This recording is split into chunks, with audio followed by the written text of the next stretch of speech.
Morning all of you. I am Susankar. Welcome to my YouTube channel. Today I am going to discuss about the splicing apparatus. In previous lectures we are also discussing about the splicing process. Now we will be discussing about the splicing apparatus. जो splicing apparatus होता है जिसको हम बोलते हैं spliceosome. ये spliceosome जो होता है वहां पे क्या होता है कि स्प्लाइसिंग प्रोसेस होता है. अब स्प्लाइसिंग अपरेटस जो होता है जहाँ पे जीव एजी इंट्रांस की क्या होती है स्प्लाइसिंग होती है. आइए अब हम देखते हैं जो स्प्लाइसिंग अपरेटस जो होता है उसका फंक्शन क्या होता है, यानी कि स्प्लाइसिंग अपरेटस. अब डिटेल में जानेंगे स्प्लाइसियोसोम के बारे में. तो splicing apparatus for GU AG introns are SNRNA called U1, U2, U4, U5 and U6. यानी कि जो स्प्लाइसिंग अपरेटस होता है जहां पे क्या होता है जीव एजिंग ट्रांस की स्प्लाइसिंग होती है उसको हम कहते हैं SNRNA, यानी कि SNRNA. और इस SNRNA को और किस नाम से हम जानते हैं, जो कंप्लीट होता है वो मेडअप होता है U1, U2, U4, U5 and U6 के द्वारा. ठीक है. This short RNA molecules associated with proteins to form small nuclear ribonucleoproteins. यानी कि जो शॉर्ट SNRNA ये मॉलिक्यूल्स कुछ प्रोटीन्स के साथ एसोसिएट होता है और उस प्रोटीन को हम बोलते हैं स्मॉल न्यूक्लियर राइबो न्यूक्लियोप्रोटीन्स, जिसको शॉर्ट में हम बोलते हैं SNRNP. ठीक है. अब ये जो SNRNP है और जो SNRNA है, ठीक है, इसका जो मॉडिफिकेशन होता है वो न्यूक्लियस में होता है. जो सेंटर जो न्यूक्लियस है सेंटर का वहां पे एक स्ट्रक्चर पाया जाता है जिसको हम बोलते हैं काजल बॉडीज.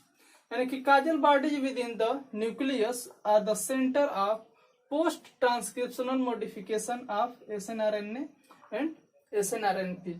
यानी कि जो काजल बॉडी है वो न्यूक्लियस के सेंटर में प्रेजेंट होता है जहाँ पे जो SNRNA है और SNRNP है उसकी क्या होती है पोस्ट ट्रांसक्रिप्शनल मॉडिफिकेशन होता है. ठीक है. अब हम जानेंगे अगला point. The SNRNP together with accessory proteins attach to transcript forms a series of complex.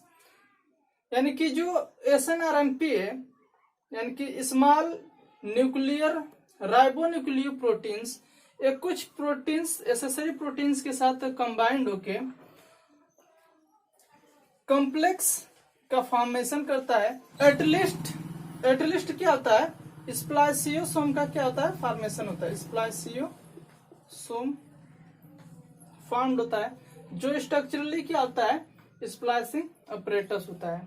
अब हम कॉम्प्लेक्स डिटेल में बात करेंगे. जो SNRNP है वो कौन कौन से प्रोटीन के साथ मिलके कॉम्प्लेक्स का फॉर्मेशन करता है, इसको हम स्ट्रक्चर के माध्यम से समझेंगे.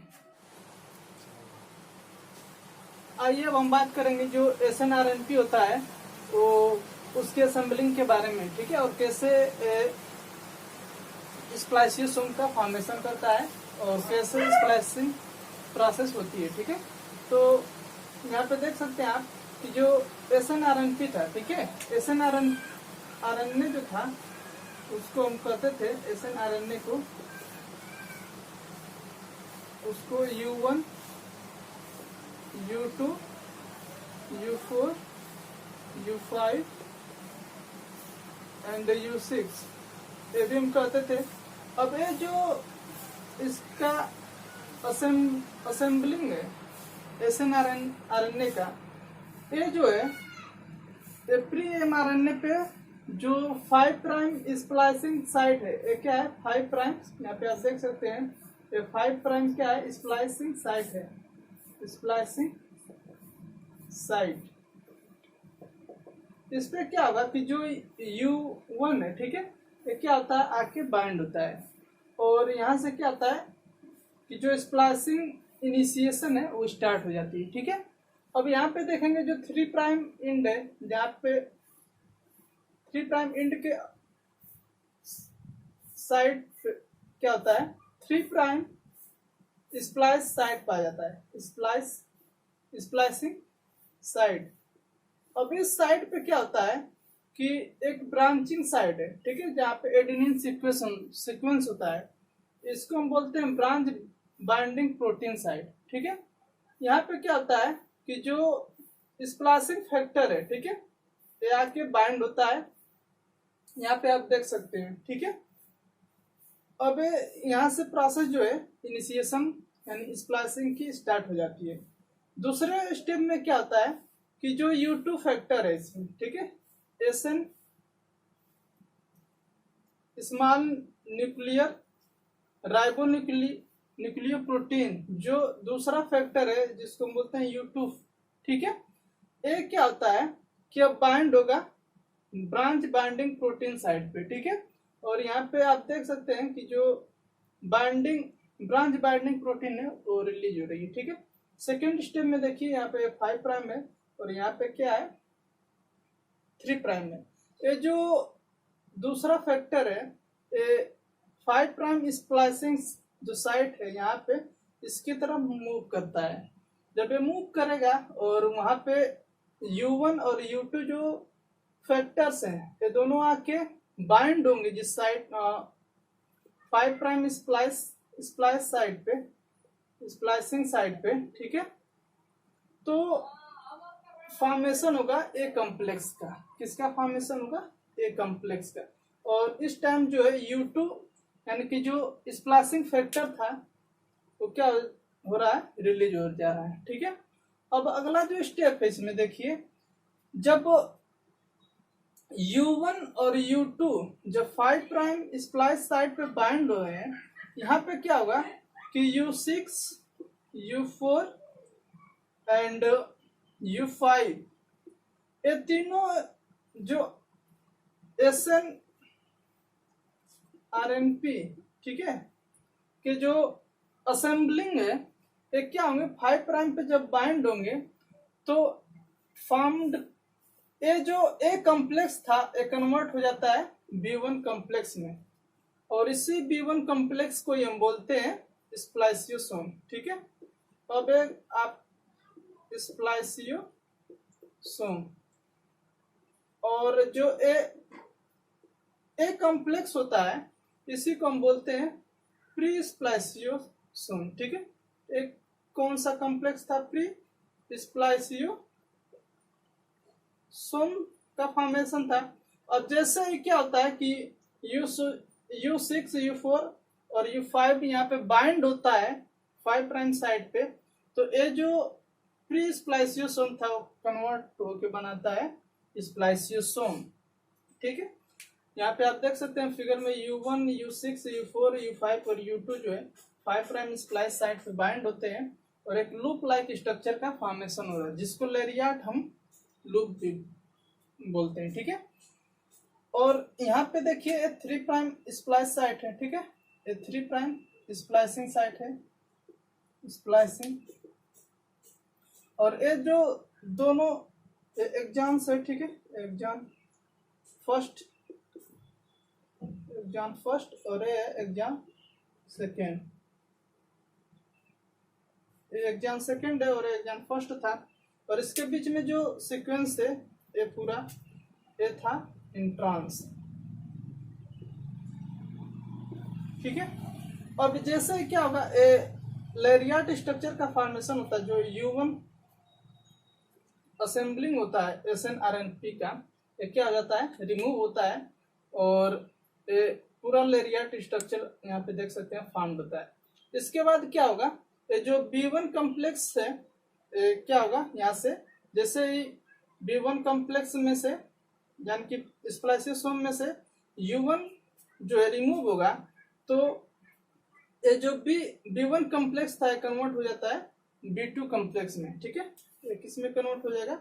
B2 कॉम्प्लेक्स में। और यहाँ पे देख सकते हैं जैसे स्ट्रक्चर है यानी कि एक लूप लाइक स्ट्रक्चर जो इंट्रांस का है, यहाँ पे देख सकते हैं 5 प्राइम स्प्लाइस साइट है और 3 prime splice 3 prime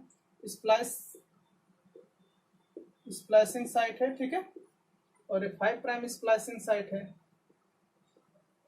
5 prime splicing site, ठीक है। तो यहाँ पे आप देख सकते हैं कि लूप लाइक एक लैरिएट लूप लाइक स्ट्रक्चर का फॉर्मेशन हो रहा है, और जब U4 यानी कि U4 असेंबली जब यहाँ से रिमूव होगा तो ये जो B2 कम्प्लेक्स था ये किसमें कन्वर्ट हो जाएगा, C कम्प्लेक्स में, ठीक है।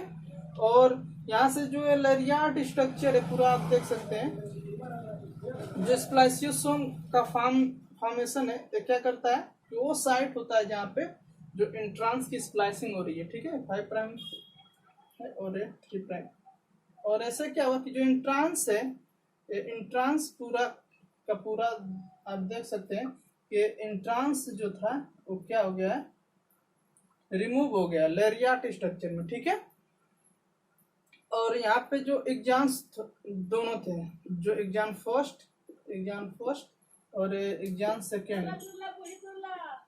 सेकेंड दोनों क्या हो जा रहे हैं, आपस में कंबाइंड हो जाएंगे, एग्जाम फर्स्ट और एग्जाम सेकेंड। और इस तरह से पूरा जो प्रोसेस है स्प्लाइसिंग का क्या होता है, कंप्लीट होता है। तो आप फिर से समझिए, यहाँ पे देखिए जो एप्री mRNA का स्ट्रक्चर है इसमें 5 प्राइम स्प्लाइसिंग साइट है, 5 प्राइम इन पे 3 प्राइम इन पे 3 प्राइम स्प्लाइसिंग साइट है। फर्स्टली क्या होगा कि जो U1 जो फैक्टर है वो असेंबलिंग होता है SNRNP का, यानी कि स्मॉल न्यूक्लियर राइबोन्यूक्लियो प्रोटीन का, जो फर्स्टली बाइंड होता है 5 प्राइम स्प्लाइस साइट पे। और यहाँ पे देख सकते हैं कि जो इनिशिएशन फैक्टर है वो बाइंड हो रहा है 3 प्राइम स्प्लाइस साइट पे, और जो ब्रांच बाइंडिंग प्रोटीन है वो एडिनोसिन सीक्वेंस पे प्रेजेंट है, ठीक है। सेकेंड स्टेप में क्या होगा, अब यहाँ से इनिशिएशन स्टार्ट हो गया, जैसे U1 यहाँ पे बाइंड होता है। सेकेंड स्टेप में क्या होगा कि जो U2 है, ठीक है, U2 आके कहाँ पे बाइंड हो जाएगा, जो ब्रांचिंग पॉइंट है यानी कि ब्रांच बाइंडिंग प्रोटीन वहां पे बाइंड होगा, और यहाँ से जो भी ब्रांच बाइंडिंग प्रोटीन है वो रिलीज हो रहा है, ठीक है।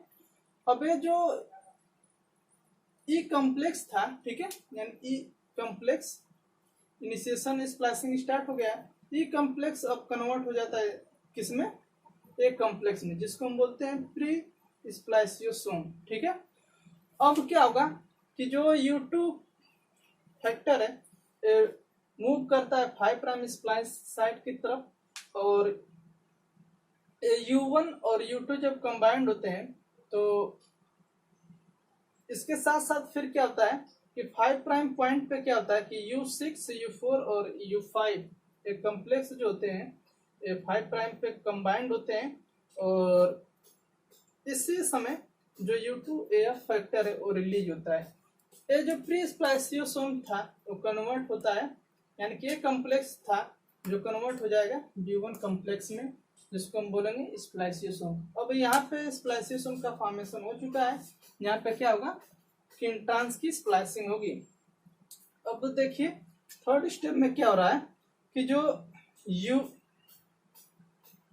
थर्ड स्टेप में देखिए क्या होगा कि जो U1, U6, U5, U2 और U4 जितने भी SNRNP के क्या थे, कंपोनेंट थे, असेंबली प्रोटीन थे, वो क्या हो रहे हैं कि 5 प्राइम पे असेंबल्ड हुए हैं, ठीक है, और जिसके फलस्वरूप क्या हो रहा है, स्प्लाइसियोसोम का फॉर्मेशन। अब ये जो है जो इंट्रांस पोर्शन था वो क्या हो रहा है, एक लूप लाइक स्ट्रक्चर का फॉर्मेशन हो रहा है, ठीक है, जिसके फलस्वरूप क्या हो रहा है कि लैरिएट स्ट्रक्चर का फॉर्मेशन होता है, ठीक है, लैरिएट स्ट्रक्चर फाउंड होगा, ठीक है। अब क्या होगा कि इसमें से जैसे U1 फैक्टर रिलीज होता है तो ये जो B1 कॉम्प्लेक्स था वो किसमें कन्वर्ट हो जाता है, B2 कॉम्प्लेक्स में, और लैरिएट स्ट्रक्चर जो है और इंक्रीज होने लगता है, यानी कि इसकी लूपिंग जो है वो इंक्रीज होने लगती है। फोर्थ स्टेप में क्या होगा कि इसमें से जो U4 फैक्टर है वो रिलीज होगा, और ये जो B2 कॉम्प्लेक्स था वो कन्वर्ट हो जाता है C कॉम्प्लेक्स में, ठीक है। और जो आप देख रहे हैं लेरियाट स्ट्रक्चर, जो लूप लाइक स्ट्रक्चर है, यहाँ से क्या होगा कि जो इंट्रांस की स्प्लाइसिंग हो जाएगी, यानी कि 3 प्राइम एंड से और यहाँ पे 5 प्राइम जो साइट है स्प्लाइसिंग साइट, वहां से इंट्रांस क्या होगा लूप के फॉर्म में यहाँ पे रिमूव हो रहा है, और दो इंट्रांस आपस में क्या दो एग्जाम्स जो है वो क्या हो रहे हैं आपस में कंबाइंड हो जाएंगे।